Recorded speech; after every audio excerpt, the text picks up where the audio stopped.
देखिए, सबसे ज़्यादा खुशी की बात रायगढ़ वासियों के लिए तो इस बात की है कि लंबे समय तक उन्होंने रायगढ़ संसदीय क्षेत्र का नेतृत्व किया है। निश्चित रूप से विष्णु साय जी के नेतृत्व में छत्तीसगढ़ उस ऊंचाई को पुनः प्राप्त करेगा, अपनी गौरवशाली इतिहास को पुनः दोहरा पाएगा। रायगढ़ में आए हैं, जब भी उस रोड से गुजरते थे हमारे यहाँ चाय नाश्ता भोजन करके जाते थे। हमको बहुत खुशी है साय जी के बनने पर। और आज जिस इस मुकाम पर आदरणीय साय जी पहुँचे तो हम जैसे कार्यकर्ता हमारे लिए एक सपने के साकार होने जैसा है। और 3-3, 4-4 बार के वो सांसद रहे, प्रदेश के अध्यक्ष रहे और विधायक रहे। वर्तमान में अभी वो प्रदेश के मुखिया का कल शपथ लेंगे। ये हमारे लिए बहुत गर्व का बात है। छत्तीसगढ़ के नए सीएम विष्णु साय कल दोपहर 2 बजे शपथ ग्रहण करने वाले हैं। साइंस कॉलेज मैदान में उनके शपथ ग्रहण की तैयारी है और उसके पहले पूरे प्रदेश के सभी जिलों के कार्यकर्ता उनसे मिलने के लिए पहुंच रहे हैं। कार्यकर्ताओं में काफ़ी उत्साह का माहौल है। एक्सक्लूसिव तस्वीरें मैं आपको दिखाने जा रहा हूं पहुना की। मेरे पीछे की तस्वीरें देखिए। कैमरा पर्सन को कहूँगा कि वो एक बार मेरे दाहिने ओर की तस्वीरें दिखाएं। ये जो आपके गाड़ी के पीछे का जो काफिला, जो भीड़ आपको नज़र आएगी, उस जगह पर सीएम जो विष्णुदेव साय हैं वो कार्यकर्ताओं से मिल रहे हैं। अलग अलग इलाकों से लोग आए हैं और लगातार उनसे मिल रहे हैं, उन्हें शुभकामनाएं दे रहे हैं और ये सिलसिला बदस्तूर परसों से जारी है। और मैं आपको बता दूं कि आज का पूरा दिन जो है वो काफ़ी सीएम सर का बिजी रहने वाला है, क्योंकि पिछले 2 दिन से जिस तरह से शपथ ग्रहण की तैयारियां चल रही हैं, जिसके पहले जब वो मनोनीत हुए उसके बाद उन्होंने गवर्नर से मुलाकात की थी। उसके बाद कल दिन भर काफ़ी बिजी शेड्यूल था उनका, आरएस के कार्यकर्ताओं से उन्होंने मुलाकात की थी और अलग अलग पदाधिकारियों से वो पहुँचे थे मिलने के लिए। और आज पूरे प्रदेश के लोग जो हैं वो पहुना में पहुँचे हुए हैं। ये तस्वीरें देखिए, आपको हर वर्ग के लोग यहाँ पे नज़र आएंगे और ये वो कार्यकर्ता हैं जो छत्तीसगढ़ के कोने कोने से पहुँचे हैं। कोई रायगढ़ से पहुँचा है, कोई सरगुजा से पहुँचा हुआ है, कोई बस्तर से पहुँचा हुआ है। कोशिश यही है कि किसी तरह से उनसे मुलाकात की जाए, उन्हें शुभकामनाएँ दी जाए। और मेरे साथ में जो लोग आपको नज़र आ रहे हैं ये बड़े जाने पहचाने चेहरे हैं और ये रायगढ़ से पहुँचे हुए हैं। कल शपथ ग्रहण है लेकिन ये पिछले 3 दिनों से यहाँ पे डेरा डाले हुए हैं। उत्साह है सीएम से मिलने का, उन्हें बधाई देने का। एक खुशी है कि पहली बार सरगुजा इलाके से जिस तरह से ऐतिहासिक सफलता बीजेपी को मिली है, तो इस बात से उत्साहित है कि सरगुजा इलाके से सीएम बनने जा रहे हैं। क्या कहेंगे, बड़ी खुशी की बात है कि विष्णु साय जिन्होंने सरपंच से लेकर सीएम तक का सफ़र तय किया है, केंद्रीय राज्य मंत्री रहे हैं, लेकिन आज छत्तीसगढ़ के मुखिया बन गए हैं। देखिए, सबसे ज़्यादा खुशी की बात रायगढ़ वासियों के लिए तो इस बात की है कि लंबे समय तक उन्होंने रायगढ़ संसदीय क्षेत्र का नेतृत्व किया है और उनके कार्यकाल में रायगढ़ का एक जो विकास होना था, रायगढ़ के लोगों को जानना पहचानना, हर वर्ग के लोगों की विष्णुदेव साय पसंद रहे हैं और बड़े सरलता से मिलना, बड़े सहज स्वभाव के होने के कारण एक रायगढ़ संसदीय क्षेत्र के लोगों के अंदर उनको बधाई देने के लिए, उनसे मिलने की इच्छा है। उसी कारण से एक बड़ी संख्या में रायगढ़ संसदीय क्षेत्र, विशेषकर रायगढ़ जिले से बहुत सारे लोग आ रहे हैं उनको बधाई देने के लिए और बहुत ही उत्साह का वातावरण है। निश्चित रूप से विष्णु साय जी के नेतृत्व में छत्तीसगढ़ उस ऊंचाई को पुनः प्राप्त करेगा, अपनी गौरवशाली इतिहास को पुनः दोहरा पाएगा। मेरे साथ जो लोग हैं वो सीएम विष्णु साय के काफ़ी करीबी हैं और पप्पू भी आपसे जानना चाहूँगा, आप तो काफ़ी नियर डियर रहे हैं उनके और आपकी जब भी वो रायगढ़ से होकर गुजरते हैं आपकी चाय दुकान में चाय ज़रूर पीते हैं, आपके होटल में ज़रूर रुकते हैं। कैसा लग रहा है कि एक ज़मीनी नेता सीएम बन गया? ऐसा लग रहा है कि हमारे बीच का एक नेता सीएम बन गया। हमको बहुत बड़ी खुशी की बात है। हम रायगढ़ में आए हैं, जब भी उस रोड से गुजरते थे हमारे यहाँ चाय नाश्ता भोजन करके जाते थे। हमको बहुत खुशी है साय जी के बनने पर। जी, आप भी रायगढ़ से पहुँचे हैं, क्या कहना चाहेंगे, कितना उत्साह है? बहुत उत्साह है। उन्होंने हमारे सांसद के रूप में कार्य किया, उन्होंने हमारे यहाँ केंद्रीय मंत्री के रूप में कार्य किया और रायगढ़ से उनका बहुत लगाव हमेशा से रहा है। रायगढ़ जसपुर संयुक्त जब जिला था तब से, तो हमारे लिए तो बहुत एक अच्छी अपनी खुली कि आगे रायगढ़ का विकास होगा, रायगढ़ जसपुर का विकास भी होगा। संभावनाएं जो है वो काफ़ी बढ़ गई। औद्योगिक जिला रायगढ़ है। अब देखिए सीएम बनने के बाद मांगों की फहरिस्त आनी शुरू हो गई है और होनी भी चाहिए, क्योंकि एक लंबे समय तक जसपुर जो इलाका है वो डेवलपमेंट को लेकर काफ़ी संघर्ष करता रहा है और अब उम्मीद जग गई है। और कुछ साथी हैं उनसे हम बात करेंगे, काफ़ी करीबी आलोक सिंह जी। ये बताइए, सीएम बन गए हैं अब, तो क्या कहेंगे? इससे ज़्यादा खुशी की बात और कुछ नहीं हो सकती। काफ़ी जद्दोजहद भरा राजनीतिक इतिहास रहा है, उतार चढ़ाव आए हैं और आज जिस इस मुकाम पर आदरणीय साय जी पहुँचे तो हम जैसे कार्यकर्ता हमारे लिए एक सपने के साकार होने जैसा है।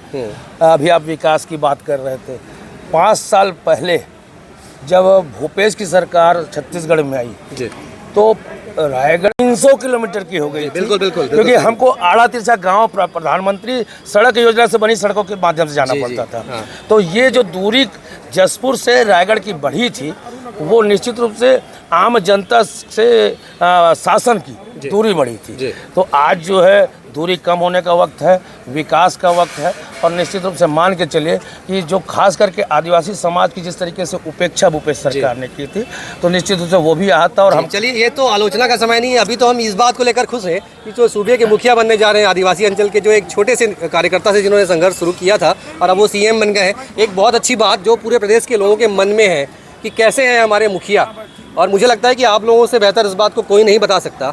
कल आपने कुछ जिक्र भी किया था कि कितनी संवेदनशीलता है उनके लिए। कुछ बताइए किससे मुझे कि किस तरह से संवेदनशीलता जो है उन्होंने इतिहास रचा, ऐसे ऐसे लोगों की उन्होंने मदद की है। ये ऐसे चेहरे हैं, मैं आपको बता दूं विष्णुदेव सहाय, जो अगर किसी कार्यकर्ता को तकलीफ होती है तो वो अपने बंगले में रखकर उनका इलाज करवाते हैं। 1-2 दिन नहीं, कई महीनों तक पूरा खर्चा वो वहन करते हैं। तो इस तरह के कई किस्से हैं। कुछ किस्से आप बता रहे थे, कुछ आंकड़े भी मुझे बता रहे थे कि किस तरह से उन्होंने लोगों की मदद की है। देखिए, स्वर्गीय दिलीप सिंह यूदेव ने एक बार जब साया जी का बंगला देखा और पीछे तरफ मुआयना किया तो उसको मिनी एम्स की उपाधि दी थी जी। क्योंकि जो उनका मूल जो बंगला होता है उसके 1 या 2 कमरे वो रखते हैं, बाकी सारे जैसे मान लीजिए जब प्रदेश अध्यक्ष थे तो रायपुर का जो बंगला था उसके बाकी कमरों में जो है, यहाँ जो रायपुर में जो इलाज कराने वाले लोग जसपुरांचल से, वनांचल से, यहाँ तक कि बस्तर से जो लोग आते थे, उनके परिवार के लोग या मरीज जिसको लगातार अगर जाना पड़ता है तो वो लोग वहाँ निवास करते थे। ऐसी दिल्ली के बंगले में भी अलग से शेड बनाए गए थे,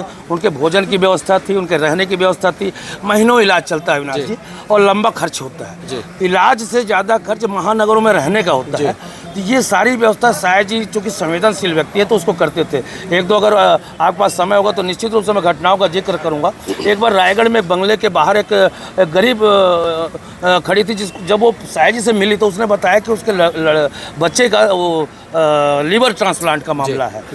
इतनी असहाय, इतनी बेबस महिला थी वो, उसके बेटे का, उसका, दोनों का टिकट करा करके साया जी दिल्ली बुलवाए और दिल्ली में प्रधानमंत्री सहायता कोष से उसका जब आवेदन किया और स्वयं अपने पीएस को भेजा और 24 घंटे के अंदर प्रधानमंत्री जी ने उसकी राशि स्वीकृत की। उसका एम्स में इलाज हुआ। लगभग 2.5 महीने तक वो परिवार जो है, उसकी माँ बंगले में रही और पेशेंट अस्पताल में था। इस तरीके से अनेक किस्से हैं। सबसे बड़ी बात मैं ये कहना चाहता हूँ कि उनके अंदर एक संवेदनशील इंसान, ये बहुत महत्वपूर्ण बात है। ये सबसे महत्वपूर्ण है कि साया जी की बाकी विशेषताएं हैं जो जग जाहिर मीडिया के माध्यम से, उनके अंदर में जो आदमी जो जिंदा है, जो अंतिम व्यक्ति के लिए दर्द महसूस करता है, तो निश्चित रूप से आज अगर ऐसा व्यक्ति छत्तीसगढ़ का मुख्यमंत्री बनता है जो संवेदनशील है, आम आदमी की पीड़ा को समझता है, उनकी ज़रूरतों को समझता है, उनकी गरीबी और असहाय भरी ज़िंदगी में क्या क्या तकलीफ उसको जानता है, तो निश्चित रूप से आने वाले समय में जो भी योजनाएं बनेंगी और जो योजनाएं घोषित हुई हैं तो आम आदमी के अंत्योदय, हम अंत्योदय की बात करते हैं, तो अंतिम व्यक्ति तक कैसे शासन की सुविधाएँ पहुँचे, इसकी जरूर वो चिंता करेंगे। और हमारी परिकल्पना भी है और हमारा तो स्लोगन हमने दिया है कि हम ही ने बनाया है, हम ही संभालेंगे।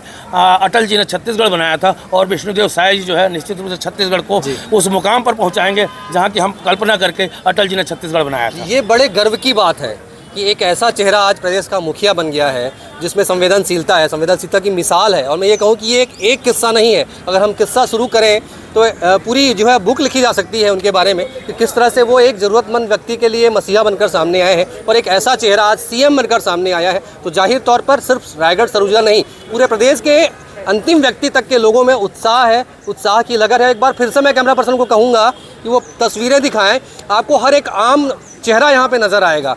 खास चेहरे तो पहुँचे ही हैं, लेकिन एक अंतिम व्यक्ति जो जिनका सीधे सीएम विष्णुदेव साय से जुड़ाव है, उन्हें लगता है कि आज उनके बीच के उनके परिवार का सदस्य जो है सीएम बन गया है। तो कहीं ना कहीं इस बात को लेकर काफ़ी उत्साह है, पूरे प्रदेश में उत्साह की लहर है। मनीष जी, क्या कहेंगे? आप भी 2 दिन से 3 दिन से यहाँ पे पहुँचे हुए हैं, काफ़ी करीबी हैं, और कैसा लग रहा है आपको?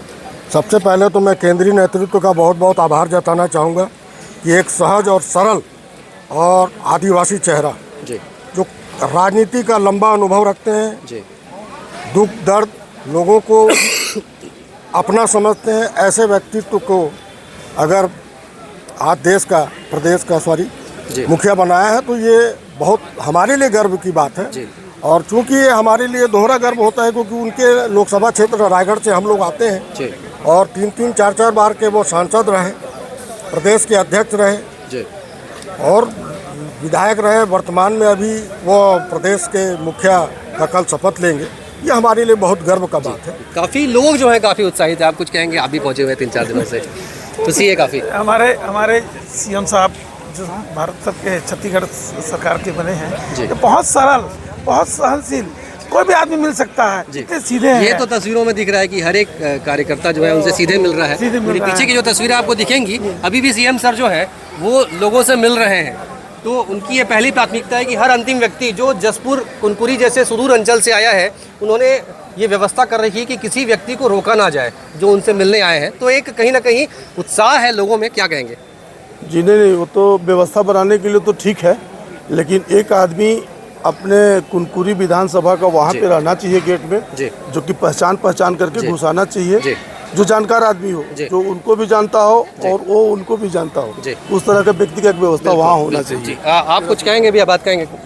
आप कुछ कहेंगे? तो ये उत्साह देखिए कि लोग पहुंचे हुए हैं आपके। और मैं आपको फिर से अपडेट कर दूं कि कल दोपहर 2 बजे शपथ ग्रहण होने वाला है। सीएम विष्णुदेव साय जो है साइंस कॉलेज मैदान में शपथ ग्रहण लेंगे। और सबसे बड़ी बात कि पीएम नरेंद्र मोदी आने वाले हैं और देश के बड़े नेता जो हैं वो यहाँ पे पहुँचने वाले हैं। तो तैयारियाँ चल रही हैं लगातार और पूरा प्रदेश अब उस शपथ ग्रहण का इंतजार में है। तो इस तरह की तमाम खबरों से जुड़े रहने के लिए हमारे यूट्यूब चैनल IBIS24 मैदानी को लाइक और सब्सक्राइब करना ना भूलें। कैमरामैन अभिषेक गर्ग के साथ अविनाश पाठक, IBIS24।